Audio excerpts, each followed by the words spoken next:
नंदपुर कस्बे में रहने वाला 12 साल का रोहन कबाड़ की दुकान से एक पुरानी घड़ी खरीदता है। दुकानदार उसे चेतावनी देता है कि यह घड़ी सही समय नहीं दिखाती, लेकिन रोहन मजाक समझकर उसे पहन लेता है और जल्द ही महसूस करता है कि घड़ी आने वाले कल का समय दिखा रही है, क्योंकि जिस वक्त को घड़ी बताती है उसी समय अगली सुबह एक बड़ा हादसा होते होते बच जाता है। रोहन समझ जाता है कि घड़ी भविष्य दिखा रही है और वह लोगों की मदद करने लगता है, मगर हर बार घड़ी की टिक टिक तेज और डरावनी होती जाती है और रात में उसे एक आवाज सुनाई देती है कि हर बदलाव की कीमत चुकानी पड़ती है। एक दिन घड़ी में वह अपने ही घर में आग और उसमें खुद को फांसा हुआ देखता है। डर के बावजूद वह किस्मत बदलने की कोशिश करता है और किसी तरह बच निकलता है। राहत की सांस लेते हुए वह घड़ी को नदी में फेंक देता है, लेकिन अगली सुबह उसकी कलाई पर वही घड़ी फिर से बंधी होती है और उस पर चमकते हुए शब्द लिखे होते हैं, अब तुम्हारी बारी है। पढ़ते ही रोहन डर से कांप जाता है। तभी उसे समझ आता है कि घड़ी किसी को मारने नहीं बल्कि डराकर उसकी हिम्मत परखने आई है। वह भागने की जगह घड़ी से बात करता है और कहता है कि अगर उसे रोकना है तो सामने आओ। अचानक समय थम जाता है और उसके सामने वही दुकानदार खड़ा होता है जो सच में समय का रखवाला होता है।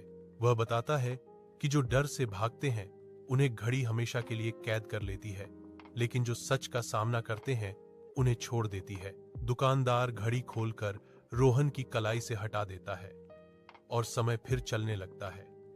रोहन राहत की सांस लेता है, मगर जाते जाते दुकानदार मुस्कुराकर कहता है, अगली बार ये घड़ी किसी और के हाथ में होगी और शायद वो तुमसे ज्यादा बहादुर न हो। रोहन उस रात देर तक सो नहीं पाया। घड़ी उसके हाथ से हट चुकी थी, लेकिन उसकी टिक टिक अब भी उसके कानों में गूंज रही थी, जैसे समय खुद उससे बात कर रहा हो। सुबह जब वह उठा तो सब कुछ सामान्य लग रहा था।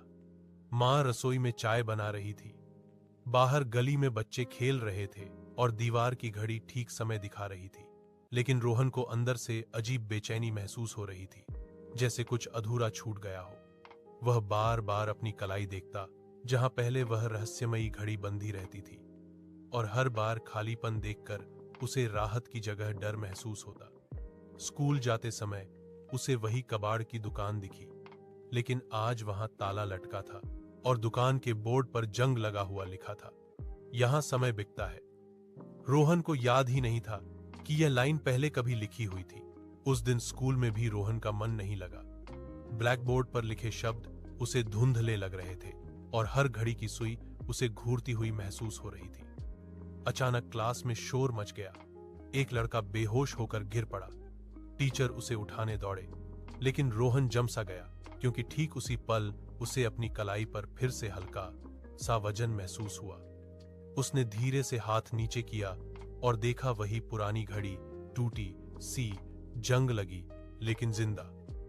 घड़ी की सुइयां तेजी से घूम रही थीं और फिर रुककर एक समय दिखाने लगी, शाम 6। घड़ी की कांच पर उभरे हुए अक्षरों में लिखा, उभरा, आज फैसला होगा। रोहन का दिल जोर जोर से धड़कने लगा।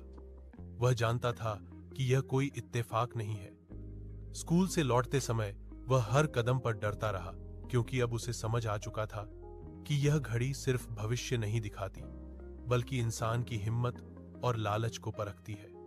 घर पहुंचते पहुंचते शाम के 6 बज चुके थे। उसने मां से कहा कि वह बाहर खेलने जा रहा है, लेकिन असल में वह उसी पुराने पुल की तरफ चला गया, जहां लोग कहते थे कि समय अजीब तरह से रुक जाता है। जैसे ही घड़ी में 6:10 हुआ, हवा अचानक ठंडी हो गई और आसपास की आवाजें धीमी पड़ने लगी। गाड़ियां रुक गईं, लोग एक दूसरे की जगह जमे रह गए और पूरी दुनिया मानो एक तस्वीर बन गई। तभी रोहन ने देखा कि पुल के बीचों बीच एक आदमी खड़ा है, लंबा, साया सा, चेहरा धुंधला, लेकिन उसकी आंखें साफ दिखाई दे रही थीं, गहरी और थकी हुई।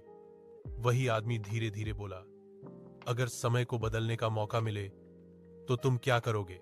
रोहन ने डरते हुए जवाब दिया, मैं किसी को नुकसान नहीं होने दूंगा। आदमी हल्का सा हंसा।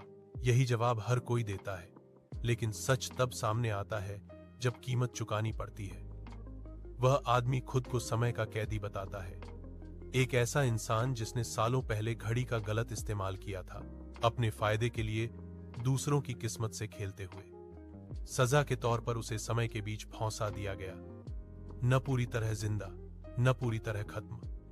वह आदमी बताता है कि अब घड़ी ने रोहन को चुना है, क्योंकि रोहन ने डर के बावजूद लोगों को बचाने की कोशिश की थी। लेकिन असली परीक्षा अभी बाकी है। घड़ी अचानक एक नया दृश्य दिखाती है, रोहन का सबसे अच्छा दोस्त जो अगले दिन एक बड़े हादसे का शिकार होने वाला है। रोहन चिल्लाकर कहता है कि वह उसे बचाएगा, लेकिन समय का कैदी सख्त आवाज में कहता है, अगर तुम उसे बचाओगे तो उसकी जगह कोई और मरेगा। समय हमेशा संतुलन मांगता है। रोहन पहली बार समझता है कि हर सही दिखने वाला फैसला भी किसी और के लिए गलत हो सकता है। वह आदमी बताता है कि अब घड़ी ने रोहन को चुना है, क्योंकि रोहन ने डर के बावजूद लोगों को बचाने की कोशिश की थी। रात भर रोहन बेचैनी में घूमता रहता है। घड़ी हर घंटे एक नया दृश्य दिखाती है, कभी मां का चेहरा, कभी दोस्त की हंसी, कभी किसी अनजान आदमी की मौत।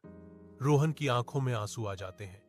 वह खुद से सवाल करता है कि क्या उसे भगवान बनने का हक है? क्या वह किसी की किस्मत बदल सकता है? सुबह होते होते वह फैसला कर लेता है। वह घड़ी पहनकर उसी पुल पर लौटता है और समय के कैदी से कहता है कि वह किसी एक को नहीं चुनेगा, वह घड़ी खुद को सौंप देगा। समय का कैदी हैरान हो जाता है। पहली बार कोई चुना हुआ इंसान अपनी ताकत छोड़ने को तैयार होता है। घड़ी तेजी से कांपने लगती है। समय फिर रुक जाता है और एक तेज रोशनी के साथ सब कुछ शांत हो जाता है। रोहन बेहोश होकर गिर पड़ता है। जब उसकी आंख खुलती है, वह अपने बिस्तर पर होता है। सब कुछ सामान्य लगता है। घड़ी गायब है। कई दिन बीत जाते हैं, कोई हादसा नहीं होता। रोहन राहत की सांस लेता है, लेकिन अंदर कहीं डर बना रहता है। एक दिन वह स्कूल से लौटते समय एक छोटे बच्चे को सड़क पर खड़ा देखता है, हाथ में वही पुरानी घड़ी पकड़े हुए। बच्चा मुस्कुराकर पूछता है, भैया, ये घड़ी सही समय दिखाती है ना? रोहन की रूह कांप जाती है। उसे समझ आ जाता है कि समय कभी रुकता नहीं और उसकी परीक्षा कभी खत्म नहीं होती। कैमरा धीरे धीरे झूम करता है बच्चे की कलाई पर बंधी घड़ी पर, जिसकी सुई आगे बढ़ती है और स्क्रीन काली हो जाती है। अंत नहीं, बस शुरुआत। घड़ी अब रोहन के हाथ में नहीं थी, लेकिन समय उससे नाराज था, क्योंकि जिसने एक बार समय को छुआ हो, वह उससे कभी पूरी तरह आजाद नहीं होता। रोहन को हर रात सपने में वही पुल दिखाई देता, जहां लोग बिना चेहरा लिए खड़े रहते थे। सबकी कलाई पर वही घड़ी बंधी होती और उनकी आंखें खाली होती। एक रात समय का कैदी फिर सामने आता है और बताता है कि रोहन ने घड़ी छोड़कर संतुलन बिगाड़ दिया है। अब समय उससे कर्ज मांग रहा है। अगले दिन शहर में छोटे छोटे हादसे होने लगते हैं, जिनका कोई कारण नहीं मिलता। रोहन समझ जाता है कि हर बार जब उसने भविष्य बदला था, किसी अनजान जिंदगी से समय चुरा लिया गया था। अब वह कर्ज वसूल किया जा रहा है। रोहन खुद को दोषी मानता है और उसी पुल पर जाकर समय से कहता है कि सजा उसे मिले। तभी समय का कैदी मुस्कुराता है और कहता है कि यही आखिरी परीक्षा थी। जो अपने अपराध को स्वीकार करता है, वही अगला रखवाला बनता है। अचानक रोहन की परछाई उससे अलग होकर घड़ी पहन लेती है और पुल से कूद जाती है। पुल से कूदती परछाई को देखकर रोहन चीख भी नहीं पाया। पानी शांत हो गया और शहर में फिर से सब कुछ चलने लगा, जैसे कुछ हुआ ही न हो। लोग अपने रास्ते चले गए और किसी को याद नहीं रहा कि समय कभी रुका था। लेकिन रोहन जानता था कि कुछ बदल चुका है, क्योंकि अब घड़ियां उसे देखकर रुकने लगती थीं और उसकी परछाई धूप में हमेशा एक कदम पीछे चलती थी। रात को जब वह आईने में खुद को देखता, तो कुछ पल के लिए उसे अपना चेहरा नहीं, बल्कि वही रहस्यमयी कैदी दिखाई देता। एक शाम उसे गली के कोने पर एक बच्चा मिलता है, जिसकी कलाई पर वही पुरानी घड़ी बंधी होती है। बच्चा मुस्कुराकर पूछता है, भैया, क्या समय सच में बदला जा सकता है? रोहन जवाब देने ही वाला होता है कि अचानक उसकी कलाई पर फिर से वही ठंडा वजन महसूस होता है। घड़ी की सुइयां चलने लगती हैं और पास की दीवार पर परछाई दो हिस्सों में बौंट जाती है। एक घड़ी पहनकर आगे बढ़ती है और दूसरी वहीं खड़ी रह जाती है। तभी हवा में वही फुसफुसाती आवाज गूंजती है। समय कभी खत्म नहीं होता, वह बस तय करता है कि अगला कौन है।